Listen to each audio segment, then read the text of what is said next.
Today we're talking about the importance of choosing your friends wisely. We all go and check out, cars before we buy them. We do all the search. We check out every single consumer report. We go online before we buy a coffee maker on Amazon. And we go and check every coffee maker. What's a good coffee maker? What's the top 10 ranked coffee makers of all times?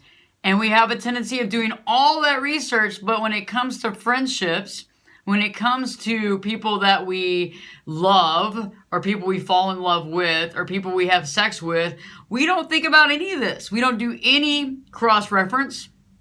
We don't take any time to really realize, is this somebody that we want to spend our time with? I mean, think about how many times you meet somebody and you become instantaneous friends. And it's not until a few months later that you realize you can't even believe that you've allowed this person into your life. And we do this every day. You go to a bar and you're like, yeah, that's the greatest friend I've ever had in my whole life. Oh my God, I can't believe we weren't born together. We weren't separated at birth. What happened? I mean, our mother should have been your mother, and we should have been brothers and sisters, and it's not real. And we have a tendency of just allowing these people into our life, and then the next thing you know, one, bad karma, issues come about. We don't really understand what's going on because we never really spend enough time researching it. And I'm not saying that we have to be, cynical. I know that some people go, well, what are you trying to say, Ashley? Are we supposed to just be all cynical and, I better not, open myself up to this person because they're going to hurt me. And I'm not saying that. I think we all need to be able to love.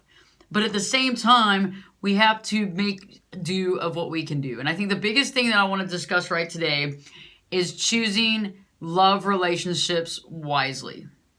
A lot of us have a tendency of meeting somebody within, a few hours and taking them back home. And it just doesn't always work out great. And sometimes we choose our car with dedicated determination on what's important. We choose our coffee maker with lots of, reviews and organizing our thoughts. And is this really the right one? Does this have a timer? Does this have good reviews? Is this made out of stainless steel? Is this made out of plastic? But we don't ever think about that person that we allow into our life. And we don't think about, is that person going to be there for us? But on the flip side, does that person have the same values as we do? And I know that some of y'all say, oh God, values, here we go. What about all these values? But you know what? In order to really have a good relationship, we have to have the same values with that other person, at least to some degree. We have to value the same things. We have to value respect, honesty, all that good stuff, and still have fun. And I'm not saying that you can't have fun and you can't have great sex and you can't have all that stuff, but you gotta find someone that mixes and mingles with your jingle bell beat. Otherwise, you're just gonna get angry, sad, upset, and you're gonna think that you wasted a lot of time in your life when you could have been meeting somebody else. And so let's talk about what you can do real quick to be able to choose wisely. First off, you wanna choose your friends wisely because you spend a lot of time with them, right? I mean, think about it. Think about those friends that you love them to death and God bless them, but it's time to let them go. And I've been doing a lot of cleaning house lately, and I love everybody. And I find the goodness in everybody that I've ever met in my whole life. However, there's some people, I love them, but I'm going to love them from a distance. And some of us have to love people from a distance because guess what? It's not working.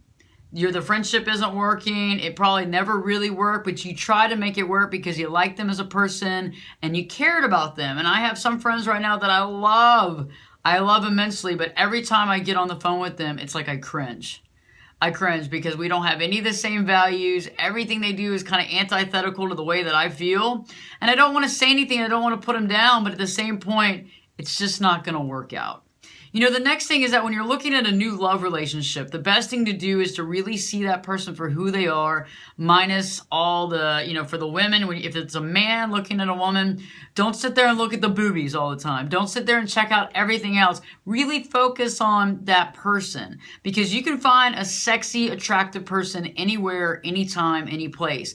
But it's about really figuring out what person really reflects your values, but also what person can you really communicate with. And love is one of those things that takes time. And also when you're meeting somebody for a relationship, you want to have somebody that you're going to be together forever. The next thing is about activities. What activities are you going to choose to do? And a lot of times, if you're out there wanting to meet somebody in life, you want to pick the activities that you like instead of going to things that you hate. I mean, like, I know people that go to the ballet to pick up women and they can't stand the ballet. I have clients that come in here incessantly and say, I went to the symphony, can't stand it, but I met somebody later on, 2 months later, that didn't work. So if you like going to the Dallas Cowboy football games, start going to the Dallas Cowboy football games and meeting a woman there. If you prefer to go jogging, go join a jogging organization and meet another woman that likes to jog. If you're a woman and you're looking for a man and you love to play the guitar, go start playing guitar. If you like to do open mic comedy, show up to that. But don't do the opposite of what you like, because you're only going to find people that like to do the opposite that you like to do. And it's interesting because my parents got married and they were married for 25 years. God bless them. They had nothing in common. My dad was a solid football player and a solid football fan, and became a solid career live LSU Fighting Tiger fan. My mom hated football, and they stayed together for 25 years, and God rested, but it was never going to work. And so look at it like that and say, who would be the buddy that I really want to hang out with and that has the same values and likes doing the same things as I do? I got a show coming up that I'm about to work on in studio, and it's not only about choosing wisely, but it's about identifying the consumption. What do we consume in life? And I want you to kind of think about this when you get a chance. It's Motivational Tuesdays today.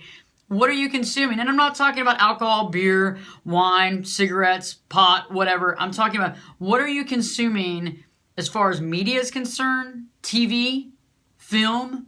What are you consuming? Because a lot of times we consume very fear-based, negative-based content, and we look at the world as a very fearful, stressful, scary environment that's only going to hurt us. And think about a lot of those moms out there who we call helicopter moms. They watch a lot of shows on TV where children are getting abducted. And I'm not saying that there aren't children that aren't getting abducted, but what I am saying is that it's a very small percentage. And it's such a small percentage that it's sad that we don't allow our kids to have like an upbringing where they can walk to school, where they can actually meet new kids and have fun and feel good, because for the most part, the world is a pretty safe place. It just depends on the content that you're watching. What kind of films are you watching? What kind of music are you listening to? Are you listening to music that brings you up and raises you to that next level where you're like, yes, I can take on the world. I can do this because this music makes me feel good. Or are you listening to music that's basically putting down everybody? It's brought it down to the least common denominator. And, we're just talking about drinking some more shots and getting, totally effed up. And that's totally fine if you're out at the club. But if you're listening to that day in and day out, I don't think your life I don't feel like you're feeling that successful. And I feel like a lot of times when we listen to that music, it's like we feel like we're losing out on something or missing out on something, or everybody else is at the party and we're at work and we're not popping bottles of champagne. And I think we have to really kind of think about what music brings us up, what music makes us, kind of like feel that power within, versus what music kind of takes away that power that we have. As well as, last but not least, gossip. Gossip is one of the things that we consume all the time that, guess what it does? It takes us right out of the game. It takes us